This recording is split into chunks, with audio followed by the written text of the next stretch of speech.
So hey everyone, welcome back to another quick and very interesting tutorial. Where in this quick tutorial I'm going to show you how you can fix when your iPhone is completely frozen or stuck. For example, if you are not even able to move the screen, all your buttons have been stuck, like the power button is not working, the volume up and down rockers are not working, you cannot do anything, you cannot close an app, or you cannot do anything. Now in that case, you have to do a hard reset to your iPhone, and you can do it just by using the some combination of the keys that you have all around your iPhones.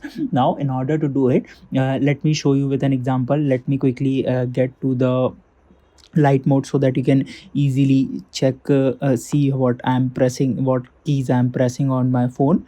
There we go. Like for example, here you're gonna see all in order to hard reset your phone, all you need to do is to just simply first click on the volume up button, then volume down button, and then press and hold the power button until your phone goes to hibernate stage, and it will directly restart. And that process is called the hard reset. So if your phone is stuck in any situation, it will come out using this trick. Alright, so that's it for this tutorial. I hope this video will be helpful for you. Make sure to hit the like button and subscribe button for more such helpful and interesting tutorials. See you in the next one. Take care.